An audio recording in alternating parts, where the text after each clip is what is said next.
अस्सलामु अलैकुम व रहमतुल्लाहि व बरकातुहू। आदाब, नमस्कार। जय बंगाल।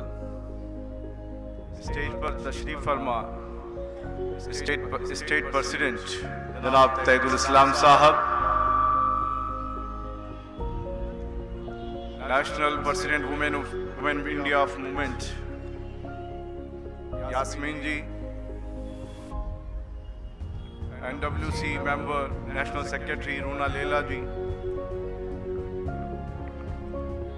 वाइस प्रेसिडेंट स्टेट जनाब शाबुद्दीन साहब, जनरल सेक्रेटरी हमारे हकीकुल इस्लाम साहब और मौजूद मेहमानान चक्रवर्ती साहब और तमाम लोग और तमाम state leaders, district leaders, assembly leaders, मेरे सामने बैठे हुए मेरे भाइयों, बहनों, बुजुर्गों, दोस्तों, मैं सबसे पहले अपनी बात शुरू करने से पहले आप लोगों को बहुत बहुत आज की इस गर्जना सभा की मुबारकबाद देता हूं।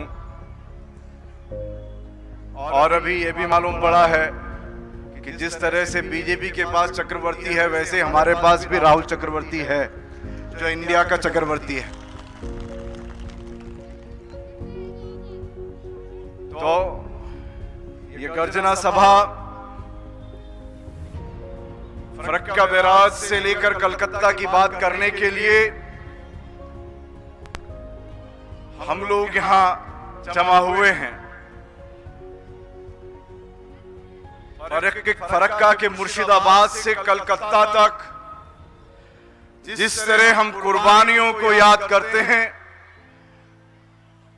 देश गुलाम होने से लेकर देश की आजादी तक की लड़ाई को याद करते हैं, सिराजुद्दौला से लेकर सुभाष चंद्र बोस तक को याद करते हैं, उसी तरह से आज यहां पर जो इंसाफ नहीं मिल रहा है, ऐसे नेताओं को मीर जाफर के रूप में भी याद करेंगे।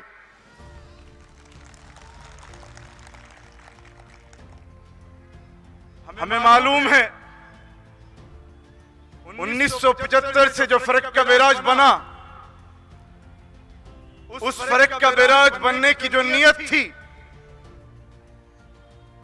वो नियत में यह देखा गया कि लोगों को इसका फायदा मिलेगा, बिजली मिलेगी। हालांकि उस वक्त भी जो बुद्धिजीवी थे उन्होंने बता दिया था कि इतना पानी का प्रेशर नहीं है कि आपको बिजली मिले। बहरहाल फरक्का बैराज बना। जब 2005-2006 में एक रिपोर्ट तलब की गई तो पता चला कि ये फरक्का बैराज, इसका जो पानी है, यहां के प्रशासन की, यहां के देश और प्रदेश की सरकार की गैर जिम्मेदाराना और आपसी लालच की वजह से लाखों लोग बेघर हो गए हैं। और उस 2006 की रिपोर्ट में यह आया कि 3 दशक में 5 लाख से ज्यादा लोग बेघर हो गए हैं। 5 लाख संख्या बताने में, इंसानों के बेघर होने में बात मामूली नहीं है। आप सोचिए, आप और हमसे हमारा घर, हमारी जमीन छीन ली जाए, इसको छीनना ही कहेंगे। गलत निर्णय की वजह से, उसे वक्त पर सोल्व नहीं करने की वजह से 5 लाख लोग बेघर हो गए हैं। मुझे तो यह भी पता चला है कि इसमें भी हमारे वो भाई बहन हैं जो वहां बेघर हुए हैं। जब एक मेरी बहन जो शुरू में आपको एक कविता पढ़ रही थी, मुझे उसमें यही समझ में आया है कि उसमें किसी की पत्नी, किसी की बहन, किसी की बच्ची अपना घर छोड़ चुकी है, कुछ लोगों ने जान दे दी है। आप सोचिए कि किसी के पास 500 स्क्वायर किलोमीटर जमीन जो उपजाऊ जमीन है, वो जमीन उनसे छीन ली जाए या उनसे छिन जाए, क्या होगा? आज आपका घर आपसे छिन जाए, क्या होगा? ये बात मामूली नहीं है। इस बात को समझना होगा कि क्यों अब तक मुर्शिदाबाद के उन लाखों लोगों को इंसाफ नहीं मिला, क्यों अब तक एक आवाज पूरे देश में बुलंद नहीं हुई कि यहां पे लाखों लोग बेघर हो गए हैं। वो सवाल हमें अपने आप से पूछना है, क्योंकि जब आपने ये देखा कि लाखों लोग बेरोजगार बेघर हो गए हैं, तो आपने प्रणब मुखर्जी को भी आजमाया। यहीं से आपने जो लास्ट राष्ट्रपति प्रणब मुखर्जी थे, उनको चुनकर भेजा, वो मंत्री रहे, क्या हासिल हुआ?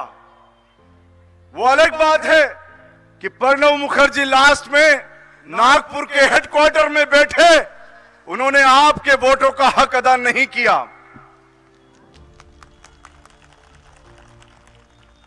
दो मंत्री अब्दुल सत्तार, अब्दुल गनी चौधरी, क्या इंसाफ दिलाए? ये सवाल करना है। जब आप सवाल करने लगेंगे तो आपको मीर जाफर नजर आएंगे, 5 मेंबर ऑफ पार्लियामेंट मुर्शिदाबाद और मालदा से चुनकर भेजते हैं। कितनी आवाज संसद में उठाए हैं, कैसे इंसाफ मिलेगा? आज भी हम जाग सकते हैं, इंसाफ को हासिल कर सकते हैं, लेकिन एक अज़म लेना पड़ेगा। और यह अज़म बात करने के लिए बात नहीं हो, क्योंकि काम से काम होता है, बात से सिर्फ बात होती है।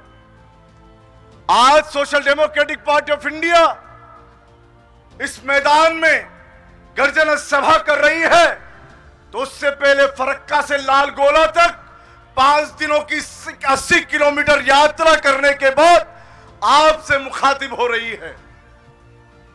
और ये जो यात्रा है, लाल गोला में रोकने के लिए नहीं है, वहां के लोगों को इंसाफ मिलने तक, वहां पर रिवर फ्रंट, वहां पर जब तक उस कटाव को नहीं रोका जाता, तब तक social democratic party of India चैन की सांस नहीं लेगी। ये मैं आपसे वादा करता हूं। और ये वादा जब मैं आपसे करता हूं, तो मैं आपसे भी वादा चाहता हूं कि जब तक मैं एक मजहब इस्लाम से आता हूं, मुसलमान होता हूं, मेरे मजहब ने सिखाया है कि जब तक एक कौम अपने नफ्स के साथ बदलने को तैयार नहीं है, तो खुदा भी उसे बदलता नहीं है। आप अगर अपने आने वाले मुस्तकबिल को, अपने बच्चों की लड़ाई को लड़कर कुछ बदलना चाहते हैं, तो मैदान में आना होगा। एक शख्स, एक आदमी भी अगर अज़म लेता है, फैसला करता है, तो रुख बदल सकता है। आप ही के पास के बिहार में आपने देखा होगा, जिस पर एक मूवी भी बनी है, एक फिल्म भी बनी है, मांझी करके। आपने सुना है दशरथ मांझी का नाम? ये दशरथ मांझी कौन थे? वो अपनी पत्नी का इलाज कराने के लिए अस्पताल तक नहीं पहुंचे, क्योंकि वो जो पहाड़ी थी, वो 55 किलोमीटर दूर तक जाना पड़ता था अस्पताल के लिए। एक पहाड़ी उनके रास्ते में आने की वजह से 55 किलोमीटर दूर तक जाना पड़ता था अस्पताल के लिए। जब अपनी बीवी को, अपनी पत्नी को इलाज के लिए लेके जाने लगे, तो रास्ते में ही पत्नी ने दम तोड़ दिया। तो एक व्यक्ति, एक शख्स, उसने उस बात को समझा क्योंकि उसने जितना अपनी पत्नी को प्यार किया होगा, उस दर्द को समझा कि किसी और की पत्नी, किसी और की बहन, किसी और का बच्चा इलाज की कमी की वजह से रास्ते में अब दम नहीं तोड़ना चाहिए। वो अकेले आदमी को लोगों ने पागल समझा। 22 वर्ष, 22 साल एक पहाड़ी को हथौड़ी से लेके तोड़ता रहा। वो दीवाना एक दिन रास्ता बना के 55 किलोमीटर को, उस रास्ते को 55 किलोमीटर से 15 किलोमीटर में तब्दील किया। वो था दशरथ मांझी।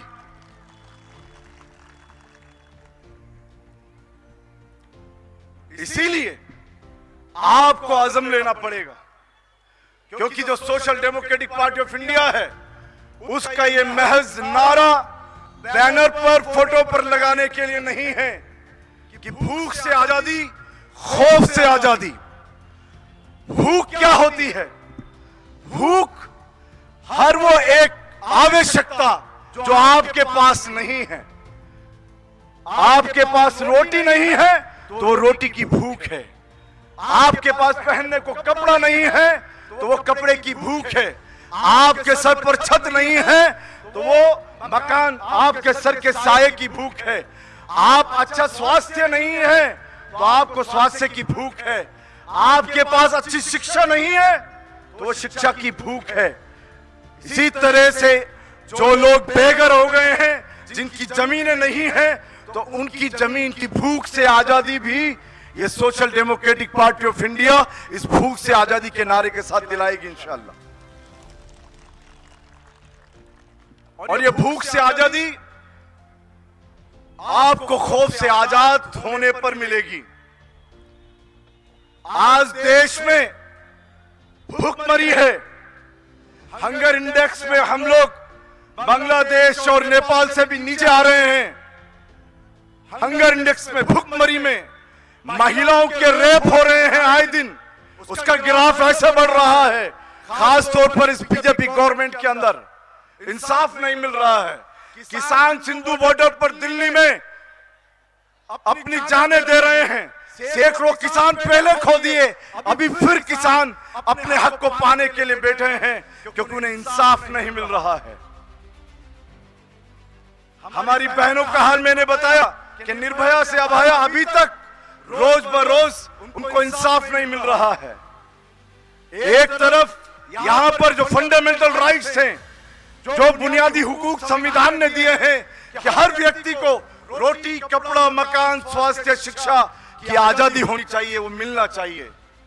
लेकिन दूसरी ओर ये सरकार यहां पे धर्म के नाम पर नफरत परोस रही है। आपको मालूम है, मस्जिद से कब्र तक ये खोदना शुरू किए वर्शिप एक्ट 1991 के नाम पे।